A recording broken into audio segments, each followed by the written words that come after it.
للبركة الفاتحة. أعوذ بالله من الشيطان الرجيم. بسم الله الرحمن الرحيم. الحمد لله رب العالمين الرحمن الرحيم مالك يوم الدين. إياك نعبد وإياك نستعين. اهدنا الصراط المستقيم صراط الذين أنعمت عليهم غير المغضوب عليهم ولا الضالين. آمين. Alhamdulillahi Rabbil Alamin wa bihi nasta'in ala umuri dunya waddin. Thumma salatu wassalam ala sayyidil mursalin nabiyyina wa maulana Muhammadin wa ala alihi wa sahbihi wa man tabi'al huda ila yaumiddin. Ashhadu an la ilaha illallah wahdahu la syarika lah wa ashhadu anna Muhammadan abduhu wa rasuluhu alladzi la nabiyya wa la rasula ba'dah.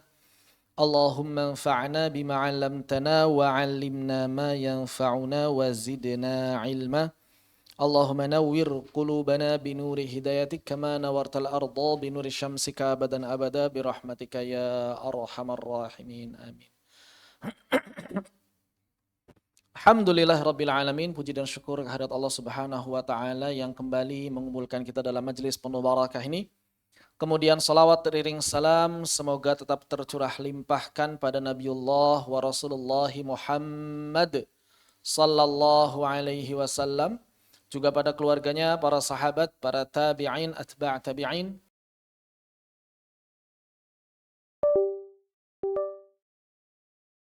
Alamin.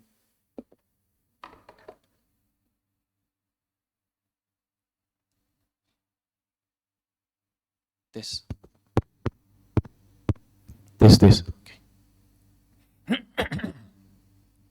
Baik, insya Allah kita akan melanjutkan kembali pembahasan dari matan Tuhfatul Atfali wal Ghilmani fi Tajwidil Quran yang disusun oleh Al-Imam Sulaiman Al-Jamzuri rahimahullahu ta'ala. Nafa'anallahu bi'ulumihi wa bi'ulumikum wa bi'ulumis sairina salihina fid darain. Amin. Masuk ke bait Al-Imam Al-Jamzuri mengatakan ila anqal wa thalithul iqlabu 'indal ba'i miman bi ghunnatin ma'al ikhfa'i.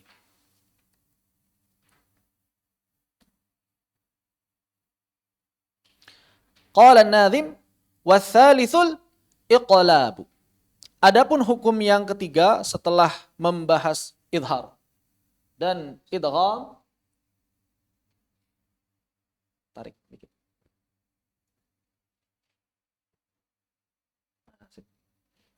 Watsalithul iqlab. Adapun yang ketiga adalah al-iqlab. Iqlab bahasa yang menurut kebanyakan ulama fasih itu sebetulnya bukan aqlaba yuqlibu, tapi qalaba. Maka bahasa yang lebih fasih itu qalab sebetulnya, bukan iqlab. Walaupun sebagian ulama bahasa, ahli lughah mengatakan bahwa kata iqlab juga masyhur digunakan oleh orang-orang Arab. Cuma memang kalau di kamus nggak ada. Ya, kamus-kamus resmi, formal itu tidak ada. Aqlaba yuqlibu. Qalab. Qalab artinya berbalik atau berubah-ubah. Berbalik, berubah. Itu qalab. Wathalithu, dan hukum yang ketiga atau perubahan suara nun sakinah dan tanwin yang ketiga adalah iqlab, yaitu mengubah nun sakinah atau lebih tepatnya mengubah suara nun sakinah menjadi suara mim. Mengubah suara nun sakinah atau tanwin menjadi mim. Qalbun nuni sakinati awit tanwini miman lafdhan la khattan. Miman lafdhan la khattan. Mengubah suara nun sakinah atau tanwin menjadi suara mim secara lafaz, bukan mengubah tulisannya. Tulisannya, hurufnya, rasamnya tetap nun. tapi suaranya menjadi mim. Kapan nun sakinah atau tanwin berubah suaranya menjadi suara huruf mim? Indal ba'i, saat bertemu dengan huruf ba. Miman, yaitu menjadi huruf mim. Suara nun sakinah atau tanwinnya berubah menjadi mim. Bi ghunnatin, yang ketika membacanya mesti diiringi gunnah. Maksudnya gunnah kamilah. Indal jumhur. Gunnah kamilah menurut mayoritas ulama. Karena menurut sebagian ulama dia baca idhar saja. Ma'al ikhfa'i. Ya, namanya ikhfa diiringi dengan gunnah. Gunnahnya gunnah yang kamilah. Ditahan 2 harakat. Dalam permasalahan nun sakinah atau tanwin yang bertemu dengan ba, maka di sini ada beberapa poin yang mesti dijadikan catatan. Yang pertama, bahwa para ulama sepakat nun sakinah atau tanwin ketika bertemu dengan ba diubah menjadi mim. Ini sepakat. Para ulama sepakat mengubah nun sakinah atau tanwin menjadi mim. Apa alasannya? Alasannya karena beratnya pelafalan. Dan segala perubahan suara atau terjadinya hukum-hukum tajwid, tiada lain dan tiada bukan hakikatnya dalam rangka mempermudah pelafalan. Ada yang masih ingat kaidahnya? Kullu udulin anil idhari ila ghairihi udulun lil ashal atau ilal ashal. Segala perubahan suara yang asalnya idhar menjadi tidak idhar itu dalam rangka mempermudah pelafalan. Dari idhar menjadi idgham mempermudah pelafalan. Dari idhar menjadi ikhfa mempermudah pelafalan. Demikian pula dari idhar menjadi iqlab itu pun dalam rangka mempermudah pelafalan. Mempermudah pelafalan itu ya, membuat pelafalan atau pengucapan yang asalnya lebih berat menjadi lebih ringan. Dan ketika nun bertemu dengan ba, sulit bagi kita mengucapkan nun bertemu dengan ba secara idhar. Misalnya kata min ba'di, itu berat. Min ba'di. Di satu sisi harus ada gunnah, di sisi yang lain langsung ketemu ba. Min ba'di, berat. Maka bagaimana cara meringankannya? Dalam kasus seperti ini, maka orang-orang Arab kemudian mencari huruf yang bisa menjembatani kedua huruf yang bertemu. Dan proses ini murni bahasa Arab. Artinya dalam bahasa sehari-hari orang-orang Arab itu sudah sering terjadi. Contoh, misalnya kata yang sering saya contohkan, istofa. Berasal dari kata sofa. Istofa berasal dari kata sofa. Dengan wazan ifta'ala. Sehingga secara struktur, sorof, yang formal dia bukan istofa aslinya. Tapi istafa. Istafa. Terus kenapa diganti menjadi to istofa? Karena beratnya pengucapan huruf ta setelah huruf sod yang itbaqa. Istafa, berat.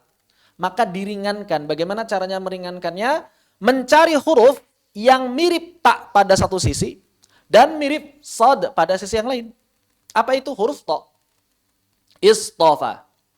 Demikian pula kata sirat. Kata as-sirat. Maka aslinya bukan as-sirat. Bahasa Quraisynya adalah as-sirat, pakai sin. Makanya orang-orang Mekah pakai sin. Sebagian Madinah pakai sin. Ya, as-sirat. As-sirat. Begitu. Ini bahasa Quraisynya. Namun berat mengucapkan sin karena setelahnya ro dan diikuti to. Maka dicari huruf yang mirip sin pada satu sisi dan mirip ro dan to pada sisi yang lain. Apa itu? Huruf shad. Sampai-sampai kebanyakan orang-orang Arab seakan-akan bahasa aslinya shad. Padahal bahasa aslinya sin sebetulnya. Makanya hujah atau dalil para ulama yang membolehkan membaca sirat dengan sin adalah rujuk ilal asal. Kembali kepada asalnya. Begitu. Jadi para ulama yang meriwayatkan atau yang kan seakan-akan dia nggak sesuai dengan rasem ya. Cara baca sirat itu seakan-akan nggak sesuai dengan rasem. Karena rosamnya pakai shad. Terus kenapa masih disahkan? Oleh Ibnu Mujahid disahkan.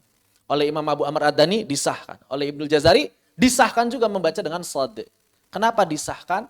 Karena ruju' ilal asl. Karena aslinya pakai sin. Sehingga cara baca yang diriwayatkan seperti ini masih dianggap sah. Begitu. Demikian pula misalnya kalimat tazdari. Yang aslinya taztari. Diganti menjadi dal. Kenapa? Karena beratnya mengucapkan tak setelah zai. Taztari aslinya menjadi tazdari. Sebagaimana kalau misalnya dalam bahasa Indonesia, kalau orang-orang Sunda, ada Bandung, itu enggak baca Bandung, tapi dalnya dihilangkan. Bandung. Sunda ini, Sunda Priangan Timur. Kalau Priangan Barat, Sukabumi, Cianjur, Bogor, enggak, beda. Priangan Timur, Bandung, Garut, Tasik, sebagian Sumedang, sebagian Subang, itu mereka sering menghilangkan D dan B kalau sebelumnya gunnah. Jadi kalau sebelumnya N itu D-nya hilang. Bandung, Senok, Senal. Ya, begitu. Jadi kalau antum ngobrol sama orang Bandung, jangan mau kemana, mau ke Bandung nggak? Bandung. Makannya pakai senok. Senal saya hilang gitu. Iya. Itu Priangan Timur. Kemudian kalau sebelumnya M dan setelahnya B, maka B-nya juga hilang atau samar. Ya, seperti misalnya apa? Ombak. Begitu. Tambak, tamak. Seperti itu. Itu kebiasaan berbahasa. Dalam bahasa Arab mungkin gak ada yang seperti ini, tapi ada iqlab. Dan ini banyak sekali iqlab itu contohnya. Kalau mau dibahas satu demi satu. Bahkan dalam kitab-kitab sharaf ada bab tersendiri. Cuma biasanya judulnya bukan iqlab, tapi judulnya ibdal. Al-ibdal. Jadi semua perubahan huruf masuk dalam babul ibdal. Walaupun ada sebagian kitab sharaf, babnya bab iqlab atau babul qalb. Ada juga. Seperti misalnya di syarah Kafrawi atau misalnya syarah Al-Izzi, itu ada. Bab al-qalb. Perubahan-perubahan suara dalam bahasa Arab. Jadi ini murni bahasa Arab. Murni bahasa Arab. Sehingga perubahan dari nun atau tanwin menjadi mim, ini disepakati ulama. Para ulama sepakat mengubah nun menjadi mim. Kenapa mim yang dipilih? Karena mim yang bisa menjembatani antara nun dengan ba. Dari sisi nun, maka mim memiliki kesamaan makhraj. Memiliki kesamaan ya makhraj khayshum dan sifat gunnah. Makhraj khayshum bahkan bukan cuma sifat gunnah. Mim sama nun itu sifatnya sama semua. Kecuali makhraj aja. Mim sama nun itu bedanya cuma makhraj. Sifatnya sama semua. Kemudian mim dengan ba memiliki kesamaan makhraj syafatan dan sifat syiddahnya. Wah, Ustaz, mim kan bainiyah. Mim itu bainiyah tapi aslinya sebetulnya syiddah. Ya. Kenapa dia bisa disebut bainiyah? Karena mengalir pada sisi yang lain. Adapun makhraj mulut ya dia syiddah. Mim dan nun itu makhraj mulutnya syiddah. Begitu. Karena terkunci rapat.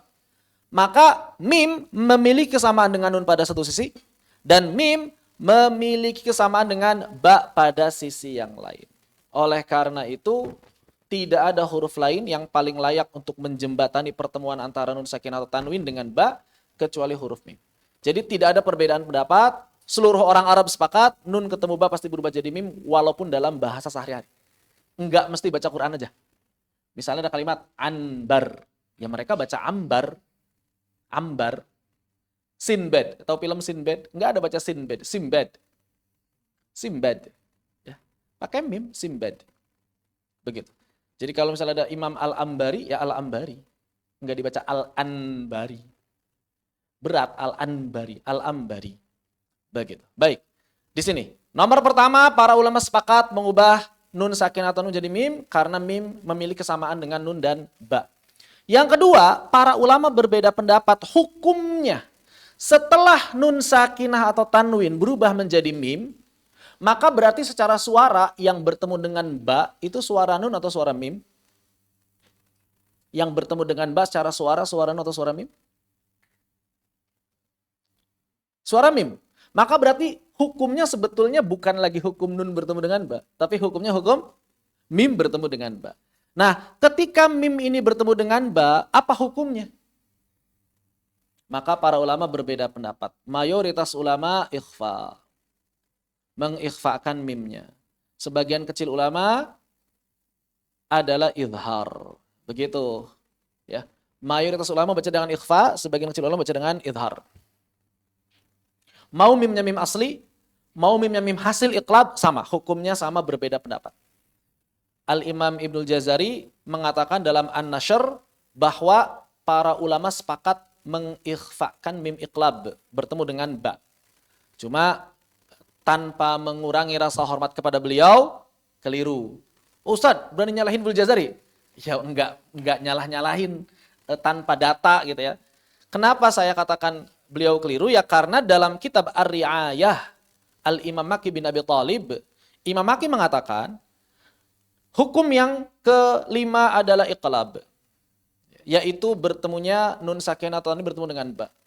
Dan beliau mengatakan wajib mengizharkan mimnya.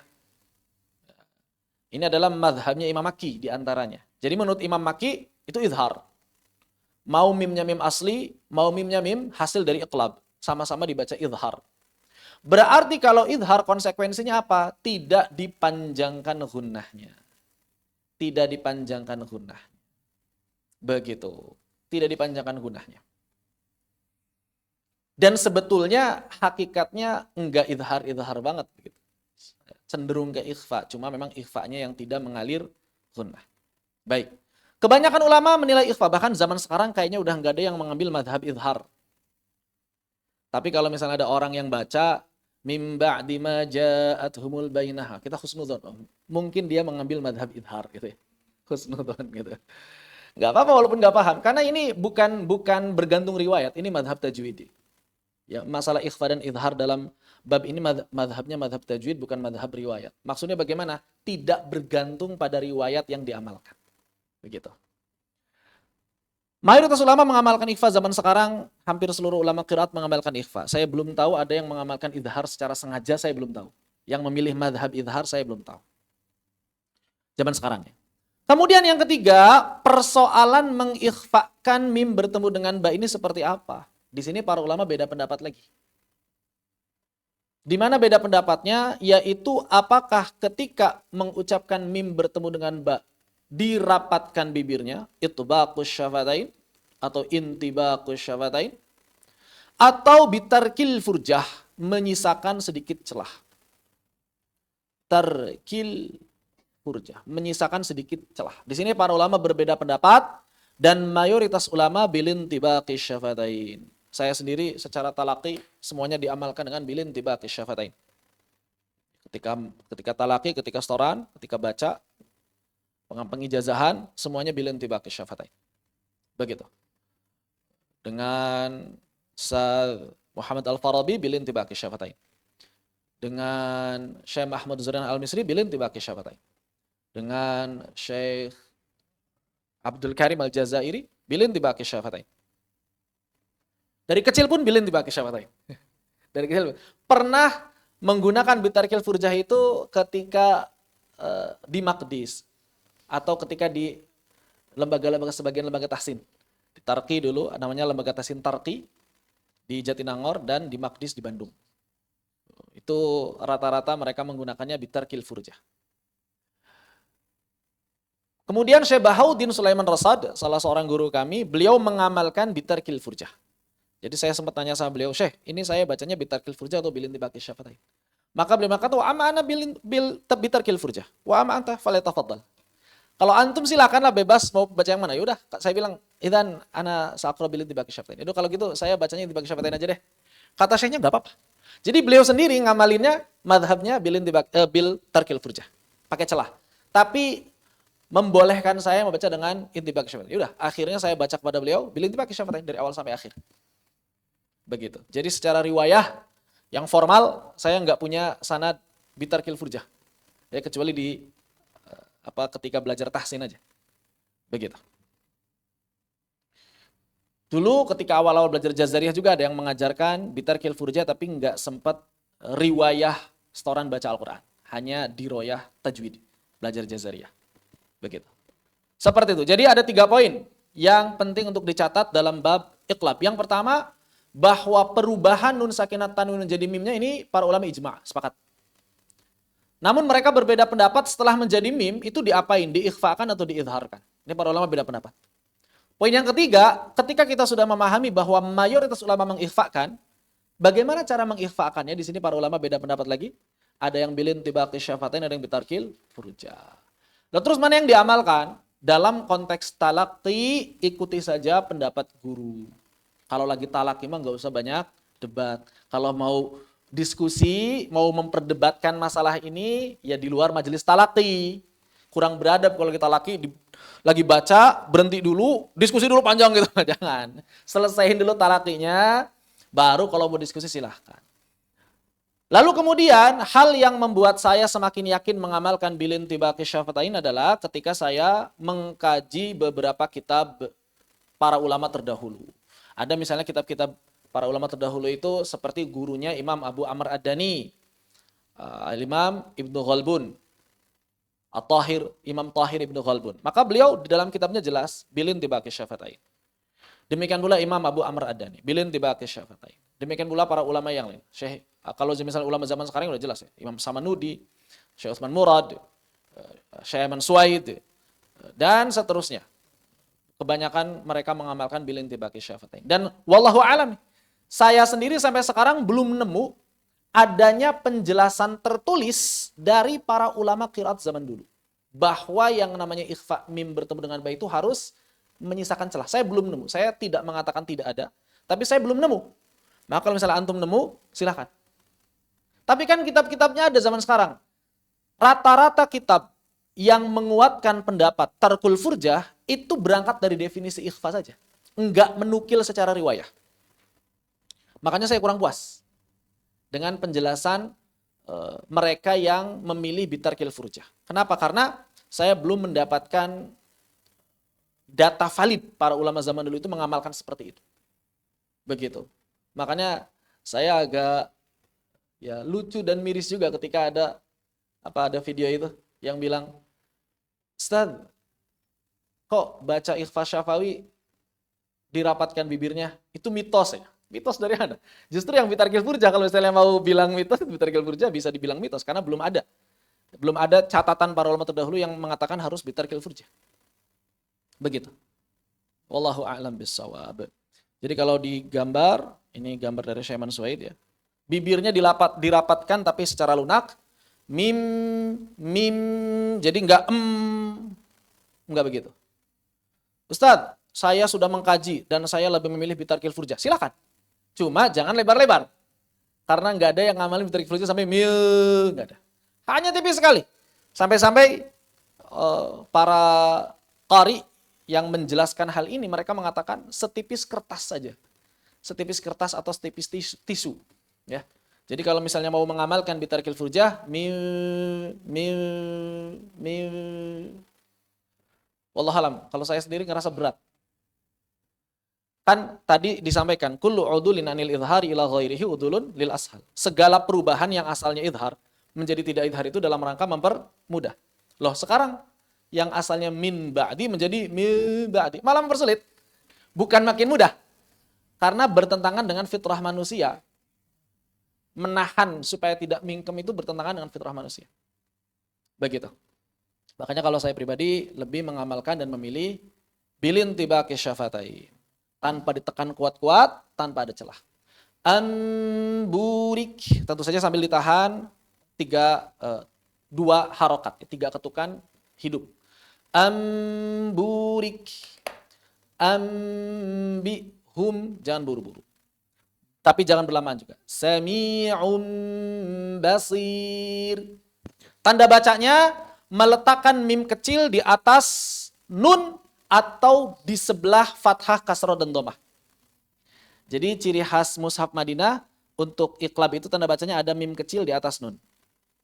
Dan ada mim kecil setelah dhammah, setelah fathah, setelah kasroh. Beda sama mushaf Indonesia. Kalau mushaf Indonesia ada sukunnya, ada mimnya. Ada fathatainnya, ada mimnya. Ada dhammatainnya, ada mimnya. Ada kasrotainnya, ada mimnya. Itu perbedaan standar tanda baca mushaf Indonesia dan mushaf Madinah. Dan yang namanya dhabat, tanda baca itu ijtihadi, sudah kita sampaikan ya. bukan perkara yang datang dari nabi atau wahyu secara langsung. Itu ijtihad para ulama, mempermudah kita. Beberapa kekeliruan saat membaca iqlab. Di antaranya yang pertama, tergesa-gesa sehingga menjadi idhar. Walaupun sebetulnya seperti yang saya sampaikan itu ada madhab yang sahih. Benar-benar sahih gitu. Sah kalau ada orang ngamal itu sah, tidak masalah sebetulnya. Yang kedua, merapatkan bibir terlalu rapat. Nah ini, merapatkan bibir terlalu rapat. Mim, kadang-kadang orang begitu. Mim, tidak ya. Atau menyisakan celah yang sangat lebar, ini pun tidak tepat. Begitu. Kemudian tidak membaca sesuai riwayat. Lagi talaki, tapi nggak mau sesuai dengan bacaan gurunya. Kata gurunya, bilinti pakai syafatain. Dia pakai celah. Kata gurunya pakai celah, dia bilinti pakai syafatain. Ini kurang beradab. Kalau dalam pengamalan sehari-hari, silakan antum memilih pendapat yang manapun yang antum yakini. Tapi kalau di depan guru lagi talaki, jangan. Ikuti guru. Kemudian memanjangkan huruf atau isba' seperti mim ba'di, amburik, dan seterusnya. Itu isba' memang hampir ada pada setiap kata ya, isba' itu. Begitu. Baik. Iqlab atau qalab, apakah ada yang tanyakan? Dipersilakan apabila ada yang tanyakan.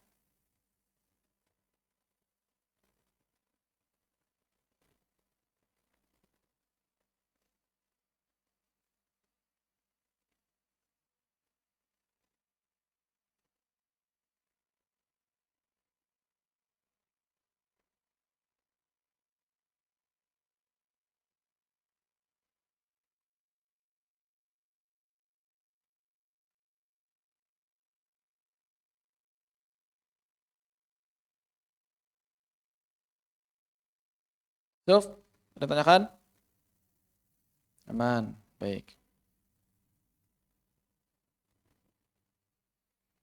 Kalau begitu kita maju ke hukum yang terakhir dalam bab nun sakinah dan tanwin.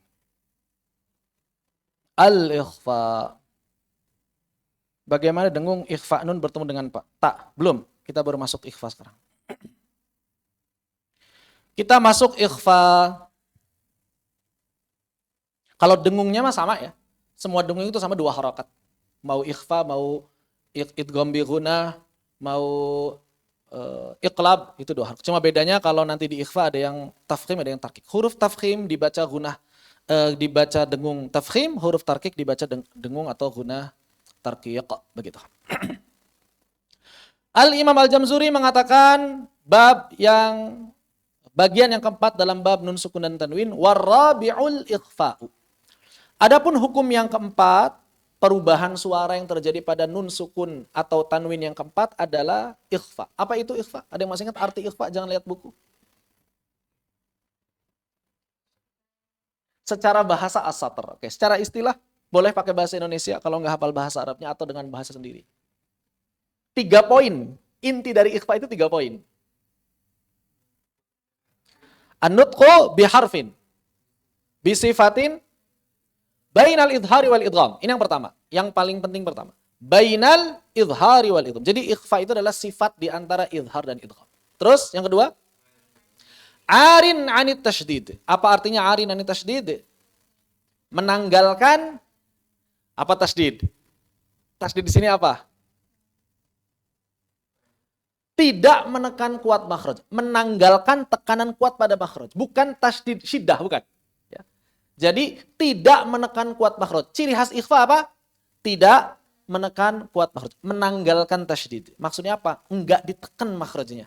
Itulah ikhfa. Terakhir, maghunnah kamilah, membacanya dengan gunnah yang sempurna 2 harakat. Itu adalah makna ikhfa. Indal fadili minal hurufi.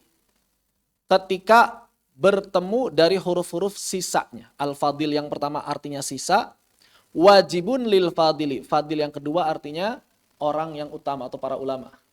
Jadi fadl itu kadang bermakna sisa, lebihan. Kadang bermakna utama, keutamaan. Afdol, keutamaan. Jadi katanya sama tapi maknanya bisa berbeda. Begitu.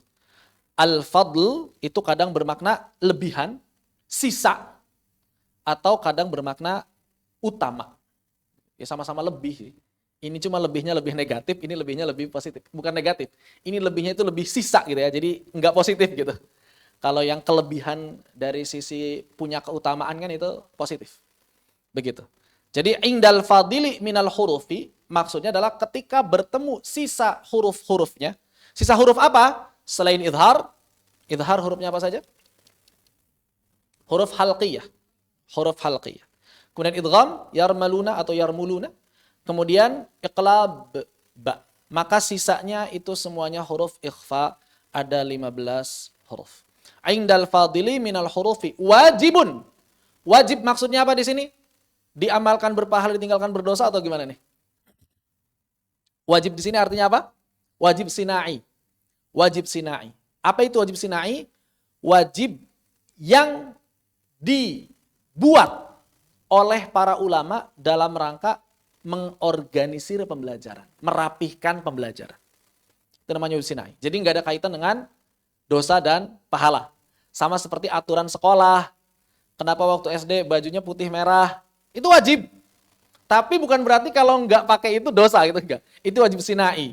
Ya, itu namanya wajib sinai. Jadi kewajiban yang dibebankan oleh guru atau lembaga tertentu atau wali kepada orang yang dikuasainya, bukan berkaitan dengan sesuatu yang sifatnya syar'i, bukan dari Allah dan Rasulnya.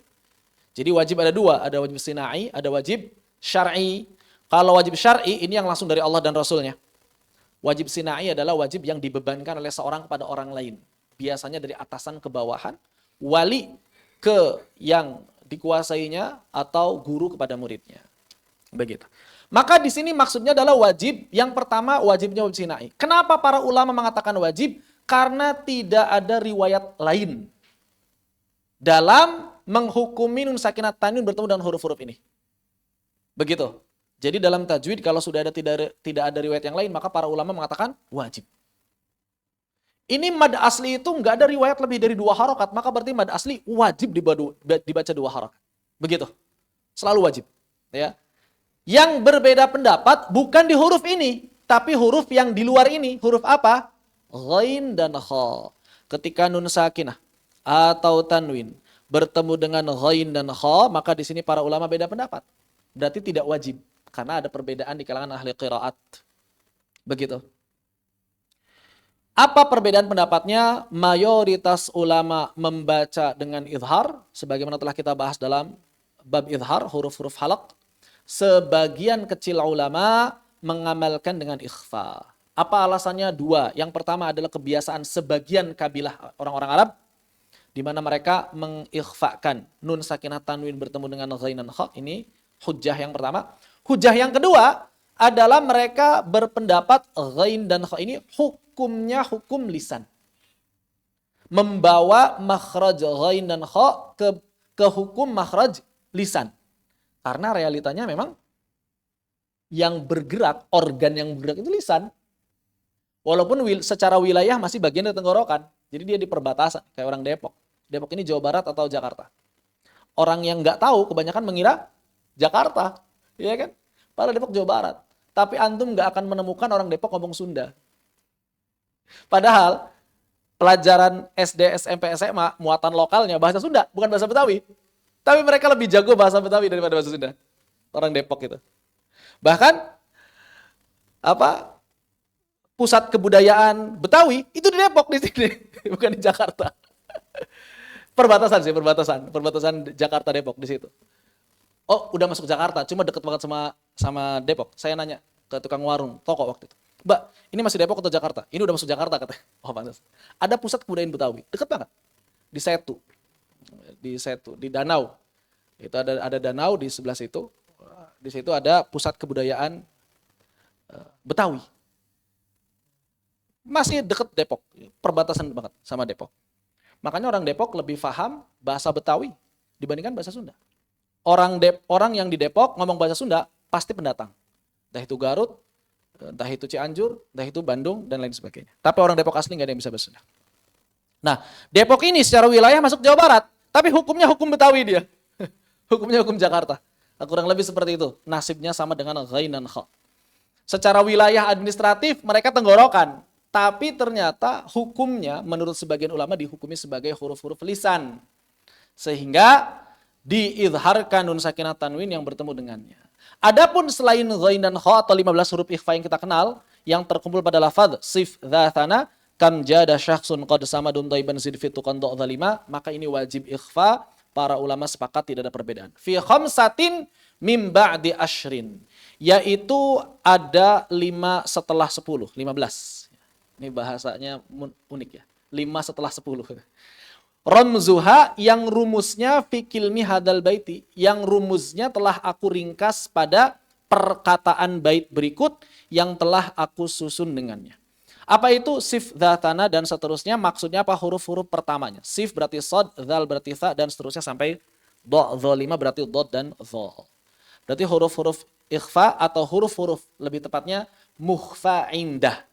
Huruf yang nun sakinah dan tanwin diikhfakan padanya. Namanya mukhfa indah. Cuma untuk meringkas huruf ikhfa. Itu majaz ya, majaz. Jadi kalau misalnya kita bilang 15 huruf ini disebut huruf ikhfa, itu majaz. Karena yang diikhfakan bukan 15 huruf ini. Yang diikhfakan adalah nun dan tanwinnya. Terus yang 15 huruf ini nama aslinya apa? Nama aslinya mukhfa indah. Kalau yang idgham bagaimana? Bukan huruf idgham, bukan. Nama aslinya mudgham fi. Mudgham fi. Huruf idhar bukan huruf idhar, bukan. Mudhar indah. Begitu. Cuma untuk meringkas huruf idhar, huruf idgham, huruf ikhfa. Huruf iqlab, ba. Loh, kan yang diubahnya nun bukan ba, gitu kan. Huruf iqlabnya nun. Ba itu muklab berarti. Ya. Huruf yang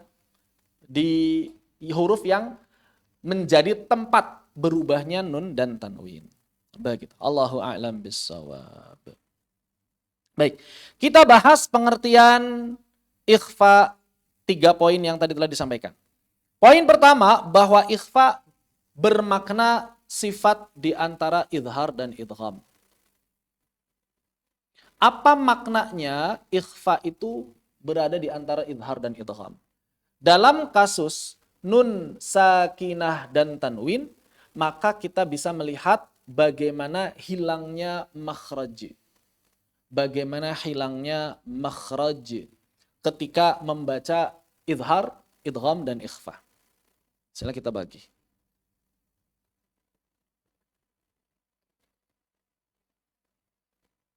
Di sini idhar, sini ikhfa, sini idgham. Makhraj lisan, makhraj khayshum. Baik.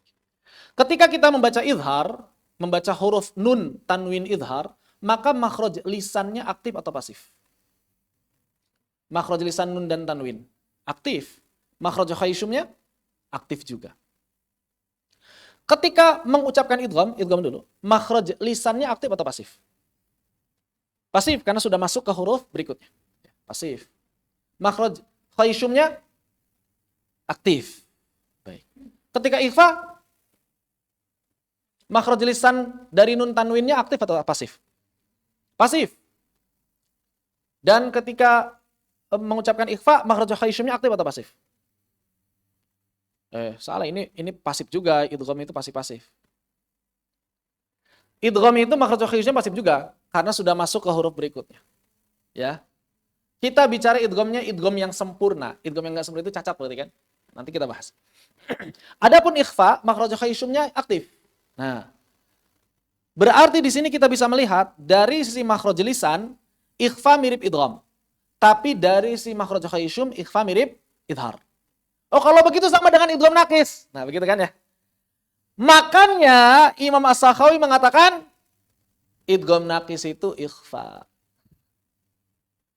Makanya Imam As-Sakhawi mengatakan idgham nakis itu ikhfa. Kenapa? Karena sama dengan ikhfa. Gak ada istilah idgham nakis kata beliau. Yang ada itu ikhfa. Begitu. Tapi mayoritas ulama mengatakan beda. Keadaannya mirip tapi hakikatnya berbeda. Di mana perbedaannya? Kalau kita melihat ini seakan-akan sama nih antara ikhfa dengan idgham naqis. Sama-sama aktif khayshumnya, sama-sama pasif lisannya. Apa perbedaannya? Gimana? Ikhfa sama idgham naqis, apa perbedaannya? Kalau ikhfa baru dipersiapkan makhrajnya, kalau idgham naqis,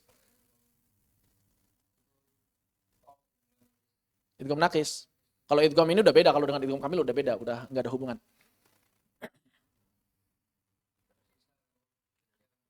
Eh? Udah ketemu makhraj yang mana? Makhraj kedua, cuma sisa apa? Tersisa sifat, bukan huruf. Tersisa salah satu sifat yang kuatnya saja. Hasan. Jadi perbedaan antara ikhfa dengan idgham naqis, bahwa ikhfa dominannya itu huruf pertama.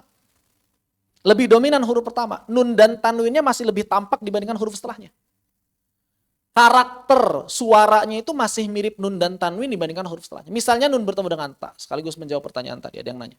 Nun bertemu dengan ta bagaimana? Maka lidah siap-siap di makhraj ta, cuma belum menyentuh secara sempurna. Perhatikan, antum. Ketika saya mengucapkan ikhfa, ini yang antum dengar mirip nun atau mirip ta? Lebih mirip nun atau lebih mirip ta?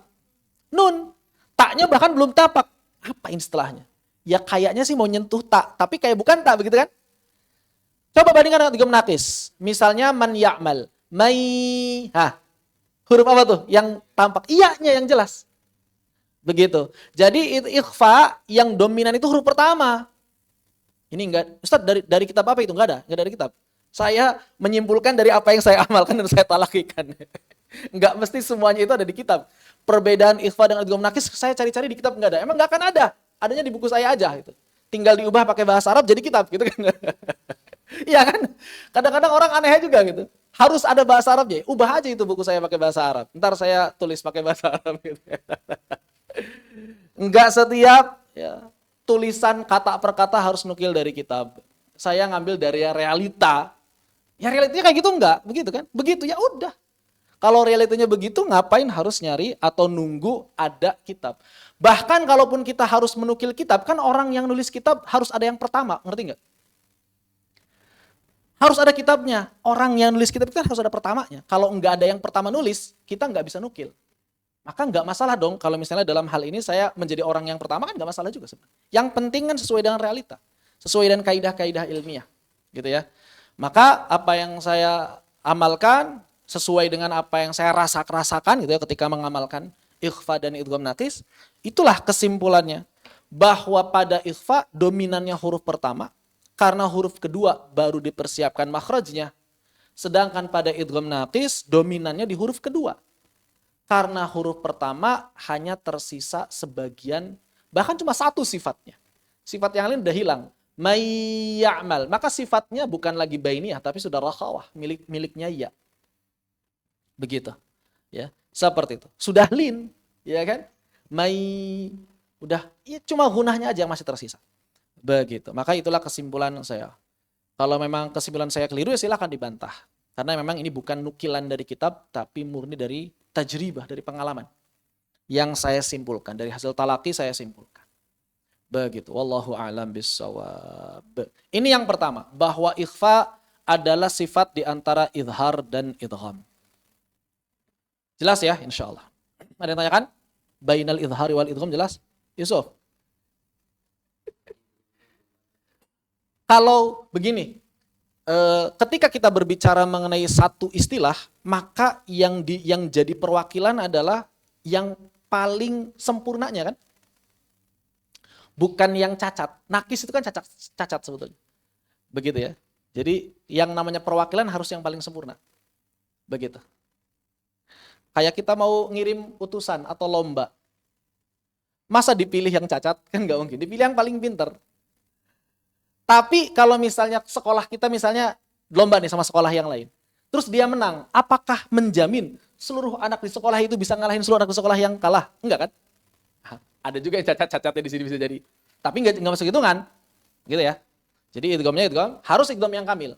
Karena dia yang paling berhak mewakili entitas idgham. Begitu. Yang nakis itu nggak berhak mewakili entitas idgham.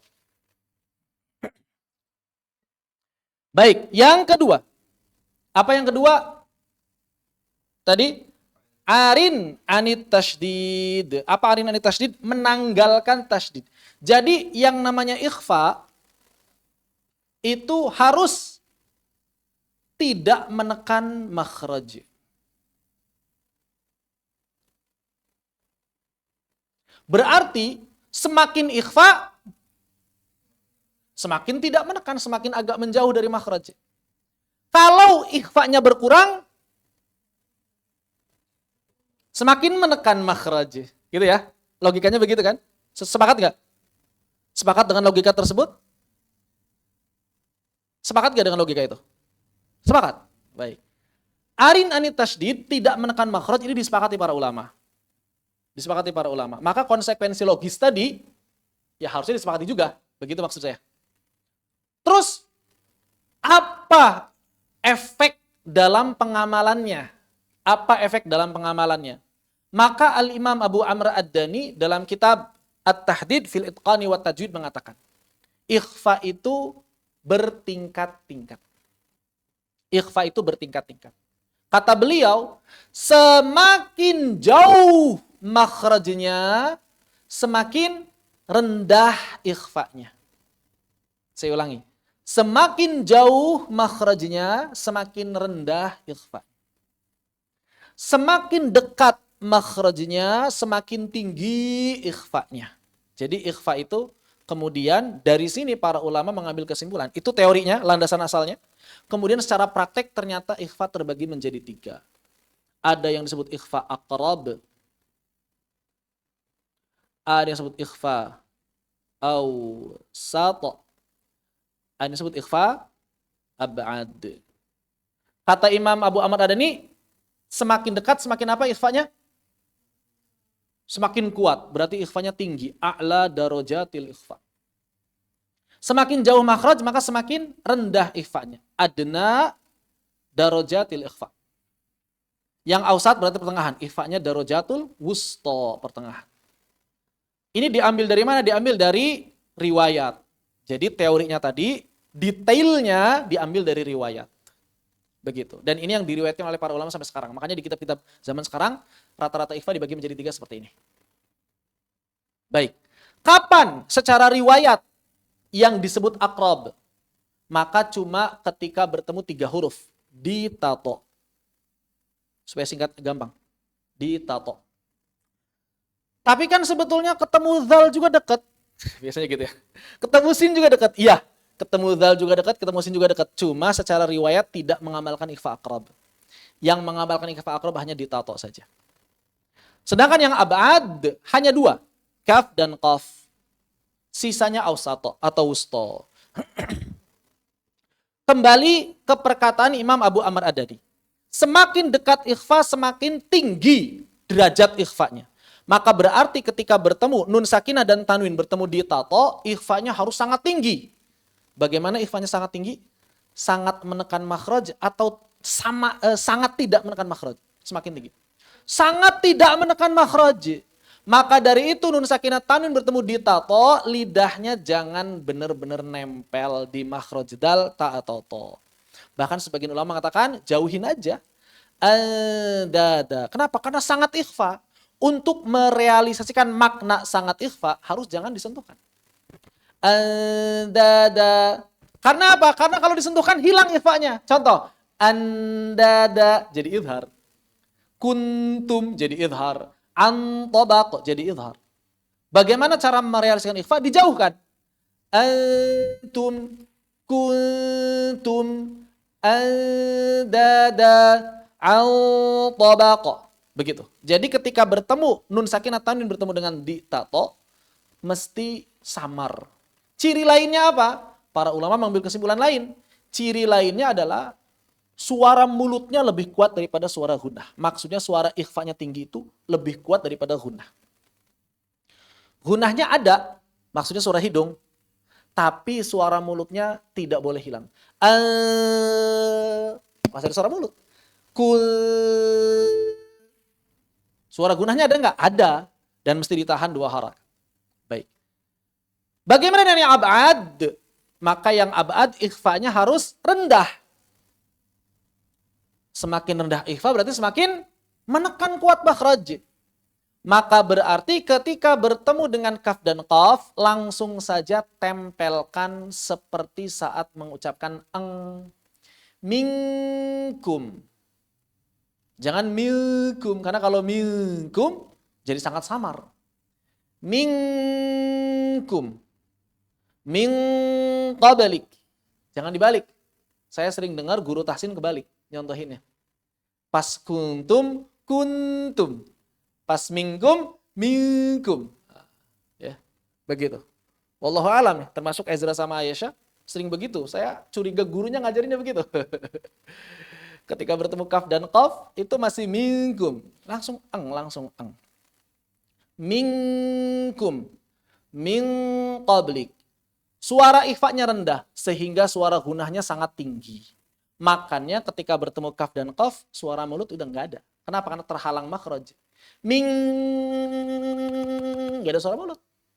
Tapi ketika bertemu ikhfa aqrab, ada suara mulut. Itu perbedaannya. Bagaimana yang pertengahan? Ya tinggal diatur saja. Mendekat ke arah makhraj, tapi jangan menekan kuat. Contohnya bertemu dengan sa, al, jangan un. Nah, jangan begitu. Biasanya kalau ketemu fa, sebagian orang membaca ang. Biasa aja, jangan ang. Apalagi tebelin au. Anfusahum.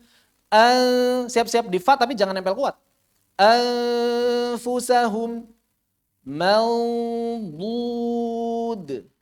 kurang zahirah.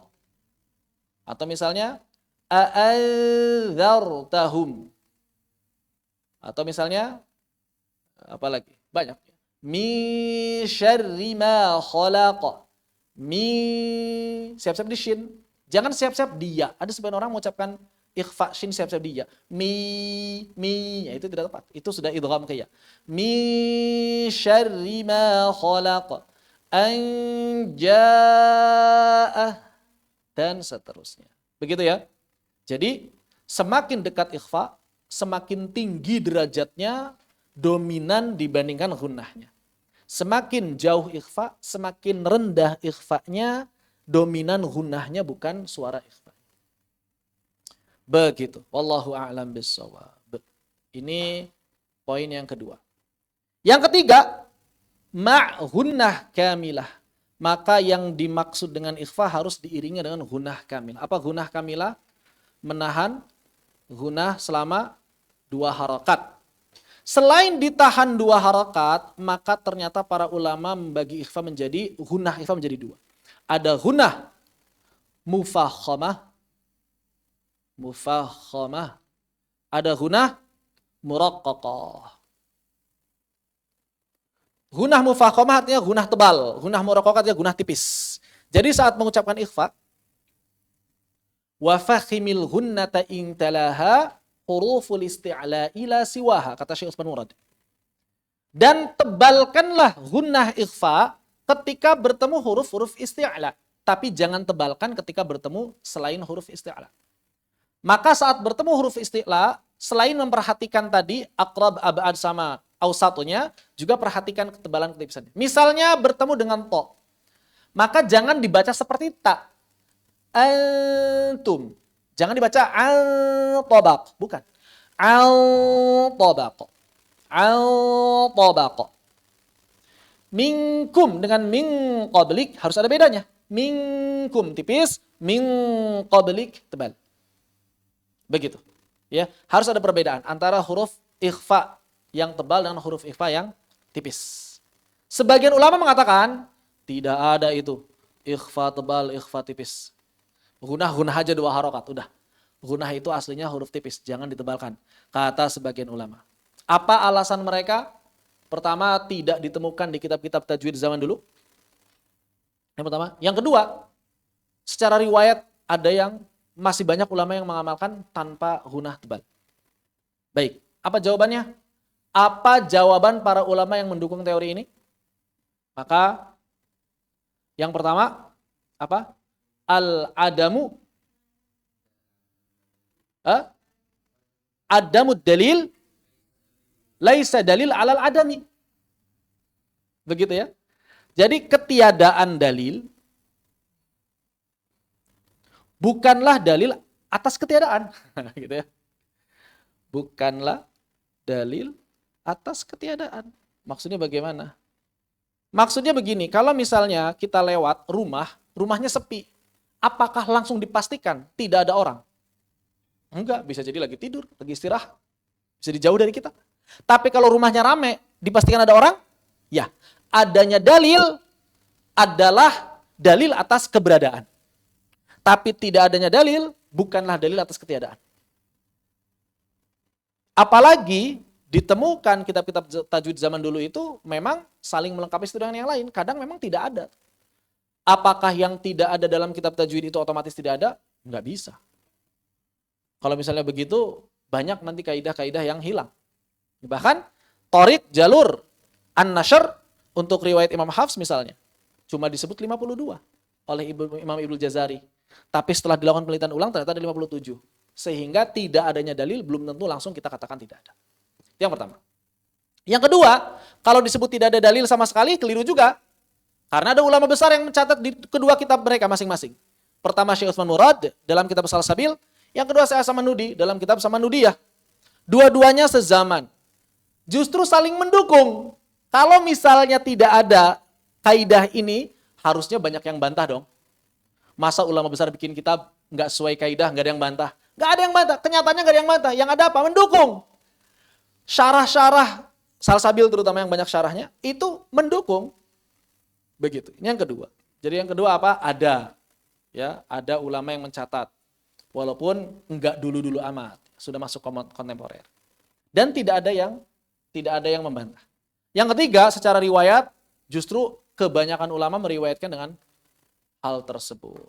Begitu. Jadi tiga argumentasi ini cukup untuk menjawab pernyataan yang mengatakan bahwa ikhfa atau hunah mufakhamah dan muraqaqah pada ikhfa itu tidak ada. Sehingga bagi saya pribadi wallahu alam ya lebih aman untuk mengamalkannya. Begitu. Walaupun kalau misalnya, Ustaz, saya sudah meneliti, menurut saya yang lebih kuat tidak ada istilah guna tafkhim, tidak ada istilah guna tarkik. Silakan. Dipersilakan. Kalau Syekh Mahmud Zarinah Al-Misri menggambarkan hunah dan huruf ikhfa itu seperti cermin kata beliau. Jadi kalau misalnya huruf ikhfanya segini, ya gunanya segitu. Kalau huruf ikhfanya segini, ya gunanya segitu.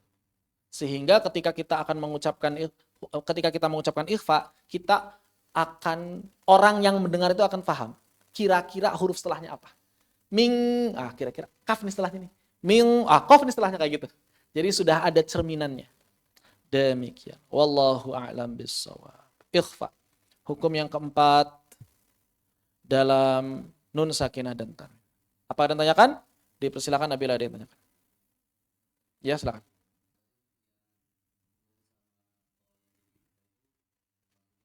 Ab'ad. Ghain dan kha ab'ad, sama dengan qaf dan kaf. Bahkan dia lebih jauh daripada qaf dan kaf. Ya kan?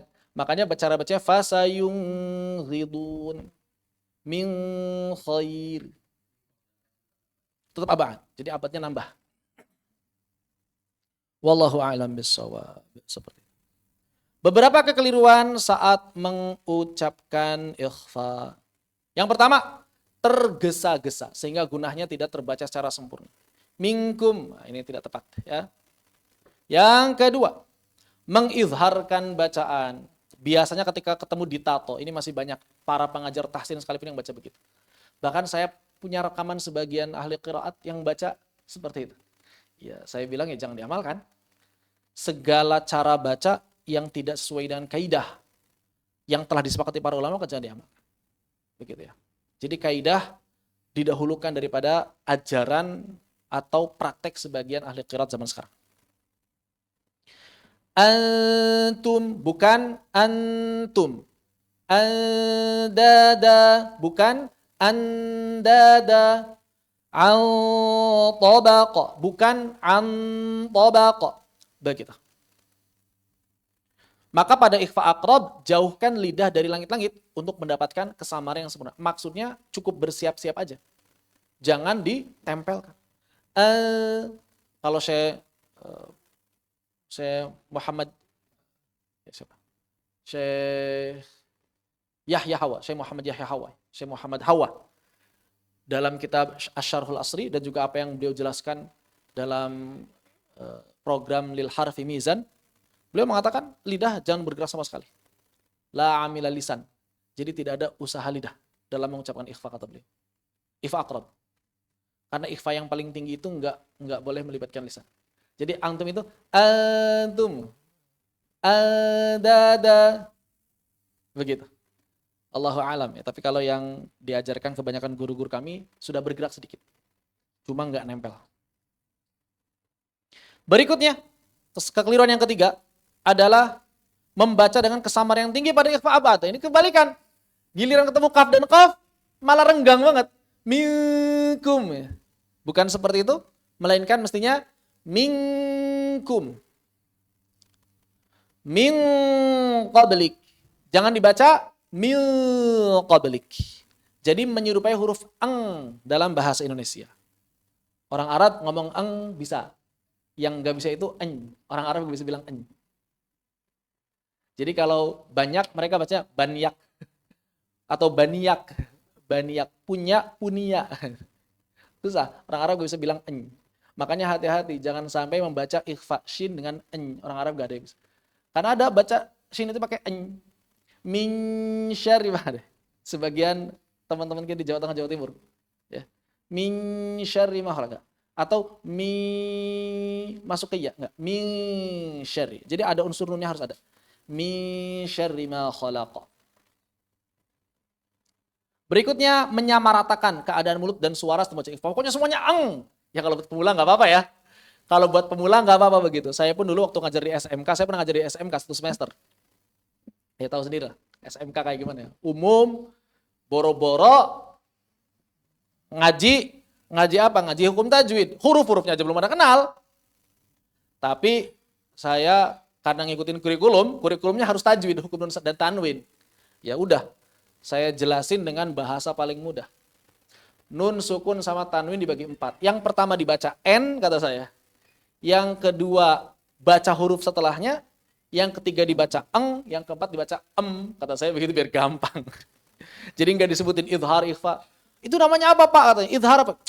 Ente, nggak usah mikirin idhar, ikhfa, pusing. Hurufnya aja nggak pada hafal. Tapi alhamdulillah pada bisa. Ya, ketika dikasih begitu ya nggak apa-apa. Eng semua nggak apa-apa. Udah eng aja semua. Begitu, nggak apa-apa. Ya, makanya orang Indonesia kebanyakan juga begitu kan. Ikhfa itu eng. Ya buat pemula nggak apa-apa. Buat pemula nggak apa. Sama seperti menerjemahkan isem jadi kata benda, fi'il kata kerja itu hanya metode mempermudah para pemula. Atau misalnya dalam masalah haid istihadah, itu kan yang gampang pokoknya kalau 15 hari, lebih dari 15 hari istihadah gitu kan. Kalau ada orang keluar darah lebih dari 15 hari, pokoknya yang 15 hari haid, lebihnya istihadah. Sebetulnya ada rincian. Kalau ada darah, kalau dari 15 ke 16-nya terputus, ada jeda sejam, 2 jam, iya 16 ke sana, istihadah. Tapi kalau ada, saya mau nanya Kak Nur, ada nggak perempuan yang darah itu keluar, 15 masih keluar, 16 keluar, tanpa jeda sama sekali? Ada ternyata. Nah kalau misalnya keluar terus, itu ada rinciannya, sampai 7 rinciannya. Ada di kitab Bajuri. Cuma memang jarang ya, begitu ya. Banyak banget. Enggak, perempuan itu kan haid biasanya ada jeda kan, biasanya berhenti gitu kan ya. Ya umumnya begitu kan, umumnya. Ya, umumnya begitu. Maka itu kasus yang langka sebetulnya. Dari mulai dia pertama hari haid sampai misalnya hari ke-18 enggak berhenti sama sekali misalnya. Mungkin enggak tuh? Langka ya. Iya, enggak ada jeda sama sekali, enggak ada jeda sama sekali. Jarang ya, langka ya. Iya, langka.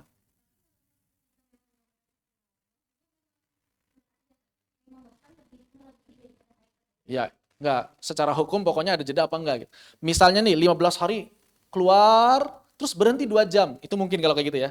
Hari ke-16 keluar. Nah, hari ke-16 otomatis istihadah. Karena ada jeda. Tapi kalau enggak ada jeda, itu memang dia darah sakit istilahnya. Nanti hukumnya enggak langsung dihukum istihadah. Bisa melihat adat, bisa melihat warna darah, makanya disebut warna darah haid ada 10 gitu kan. Rincian itu. Tapi kalau buat yang normal-normal sih nggak mesti sampai detail gitu.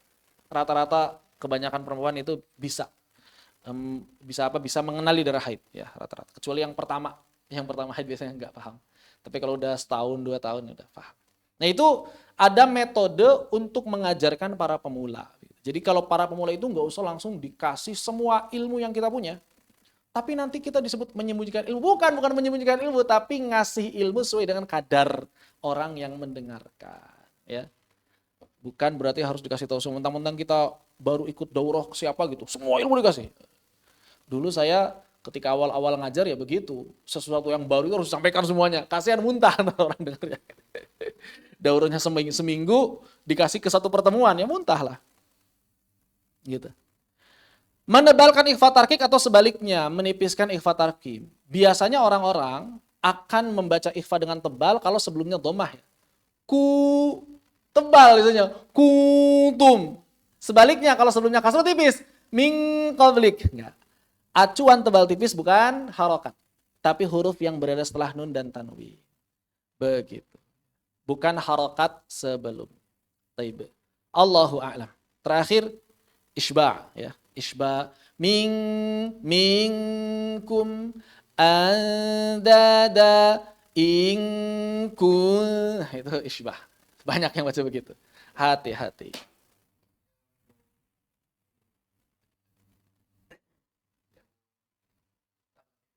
Talaqi.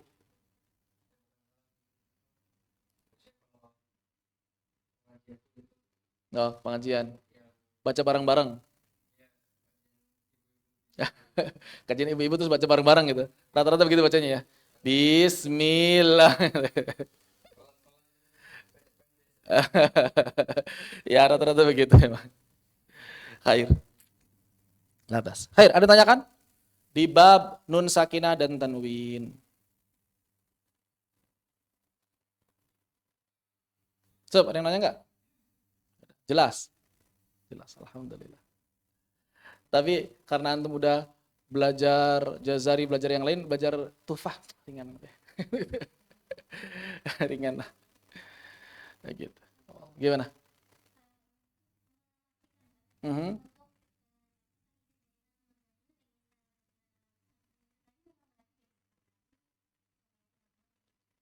Kalau tidak ada atau kalau kita belum menemukan dalil, bukan berarti nggak ada gitu. Ini kaidahnya. Kaidahnya disepakati para ulama. Kaidah ini disepakati para ulama. Kaidahnya disepakati para ulama. Para ulama sepakat bahwa tidak ada dalil itu nggak otomatis menunjukkan tidak ada. Kalau kaidah ini kaidah usul fikih sebetulnya ya. Kaidah usul fikih. Enggak, bukan. Kaidah usul fikih ada dalam kaidah usul fikih. Adamud dalil, laisa dalilun alal adam. Itu dalam usul fikih dikaji. Bab ini dikaji. Jadi kalau antum belajar usul fikih pasti ketemu kaidah ini. Walaupun kadang bisa jadi dengan kalimat yang agak sedikit berbeda, tapi kaidah ini ada. Enggak, itu beda lagi. Kaidah usul fikih itu banyak, kaidah fikih banyak. Kaidah usul fikih, kaidah fikih itu banyak. Salah satunya adalah itu. Ya salah satunya tadi al-aslu fil ibadah haram itu ada juga. Ada lagi apa misalnya ma la yatimul wajib illa bihi fa huwa wajib. Ma la yatimul wajib illa bihi fa laysa biwajib. Itu banyak. Atau kaidah-kaidah fikihnya lebih banyak lagi. Jadi banyak, salah satunya tadi ya. Bahwa adamud dalil laisa dalil alal adam. Itu sudah disepakati para ulama. Begitu.